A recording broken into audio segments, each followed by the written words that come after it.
mañana se realizó la autopsia al cuerpo de la abogada Lady Juliana González ante la duda de que la muerte de la mujer embarazada de 7 meses se trate de un homicidio o un suicidio. Nuestra compañera Jazmín García nos cuenta los detalles. Buenas tardes, Jazmín. Buenas tardes, gracias Cintia, y cabe recordar que esta mujer fue encontrada por su esposo en el día de ayer, específicamente a la siesta, con un disparo en la cabeza. También ella tenía un arma en su mano, se trata de un revólver calibre .357 Magnum y por supuesto todo indicaba que se trataría de un suicidio. Incluso había una carta de despedida en la cual ella solicitaba perdón y mencionaba que no podía superar un caso de estafa, pero no trascendieron demasiados detalles acerca del contenido de esta supuesta misiva. No obstante, esta mañana se realizó la autopsia del cuerpo de la víctima. Cabe recordar que ella se encontraba embarazada de 7 meses. Según sus familiares, no presentaba ningún tipo de signo de alarma, signo de depresión, pero el cuerpo finalmente reveló que efectivamente todo indica a que se trataría de una autoeliminación, según nos refería el médico forense Pablo Lemir, pero el caso de homicidio, es decir, la investigación por presunto homicidio, tampoco es cerrada por el momento por una serie de elementos que ya vamos a estar comentando más adelante. Pero esto es lo que nos mencionaban al respecto el médico forense Pablo Lemir y también el comisario César Silguero de la División de Homicidios de la Policía Nacional.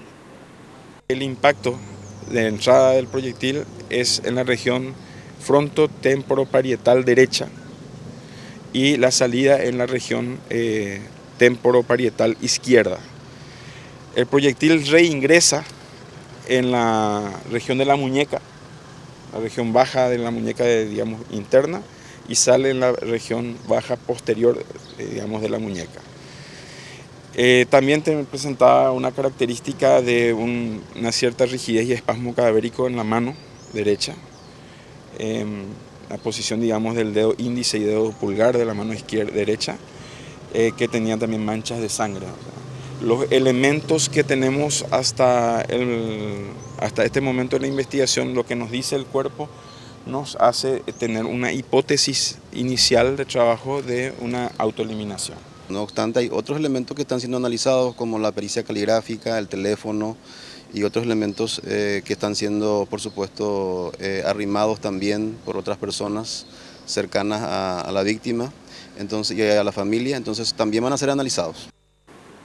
¿Y qué son estos elementos que podrían hacer sospechar que pudo haberse tratado de un homicidio? En primer lugar, habrían desaparecido una serie de expedientes de la camioneta de la abogada ya fallecida, y se habla de que ella hace algunos meses nada más habría actuado como defensora de un presunto narcotraficante, Neri Pinazo Ricardi.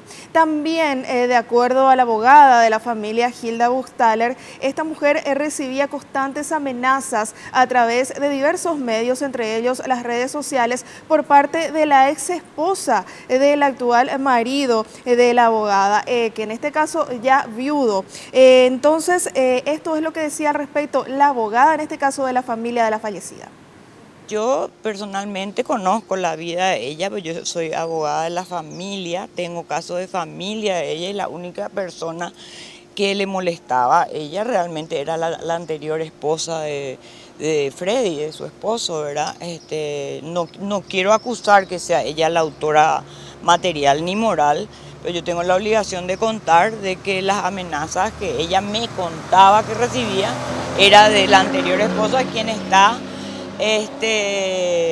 siendo procesada, está imputada por la falsificación de documentos y de firma de su propio esposo, y está demandada en el fuero del menor por pérdida de patria potestad. Desconozco su parte laboral, si bien la llegué en poco tiempo, creo que la llegué a conocer como hija, la quería realmente.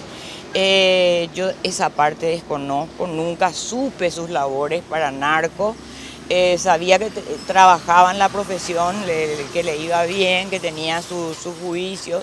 Era una chica estudiosa, concurría a la facultad donde yo estoy prestando mi servicio también, a la Nacional. Y su pesar siempre era el tema de la ex esposa.